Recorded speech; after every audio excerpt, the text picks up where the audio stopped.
Nocturnal Animals is directed by Tom Ford and stars Jake Gyllenhaal, Amy Adams, Michael Shannon, and Aaron Taylor Johnson, and is 3 narratives combined into one to tell a very complex story. In the present day, Amy Adams plays an artist who receives a manuscript written by her ex-husband, played by Jake Gyllenhaal. She begins to read this book, and then we visualize her reading the book, and we see that story played out. And we also flash back to the past to see how Amy Adams and Jake Gyllenhaal originally met, and so we have 3 stories combined into one. This is a very unique movie and a very unique way of telling its story. Tom Ford is well known for being a fashion designer, but also has shown himself to be a pretty good director in the past with the film A Single Man. Here, I think he outdoes his work in A Single Man and makes his best film yet. I think Nocturnal Animals is a very different and unconventional film. I admired this film quite a bit for its visual look and the appeal of its leads. Amy Adams is very good, but Jake Gyllenhaal, and in particular Michael Shannon, are incredible in this movie. I thought Michael Shannon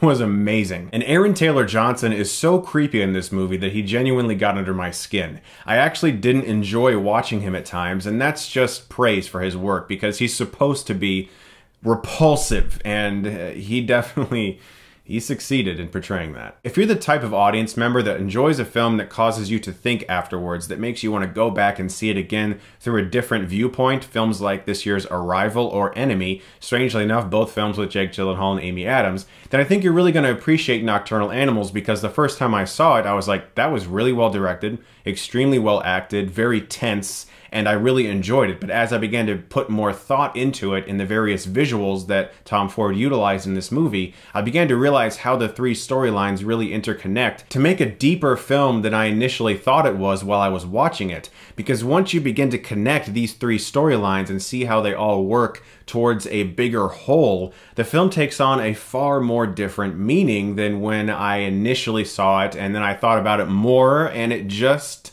became one of my favorite films to think about over the past few weeks. See, I really like movies that have a deeper philosophical meaning, that can leave you feeling a little ambiguous, that can make you think more about the film than when you were actually watching it.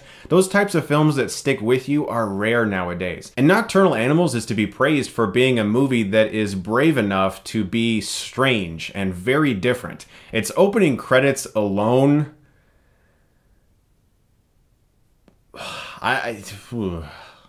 yeah. There are times, though, where Ford is a little sloppy in delivering his deeper themes in this film. There are moments where it's literally written on the wall for us, and sometimes that can come off a little heavy-handed, and there are moments in the film where it feels a little pretentious as you begin to connect certain visual cues that happened in the past with the storybook part of the film, also with the present part of the film, and sometimes it all doesn't necessarily come to a cohesive whole. There are some unanswered questions, which is to be expected in a film that is highly metaphorical like Nocturnal Animals is, but overall I respected this film for its great performances, its amazing visual look, and that it's ballsy enough to be a big film with big actors that's weird and different. That's rare nowadays. I'm gonna give Nocturnal Animals an A-.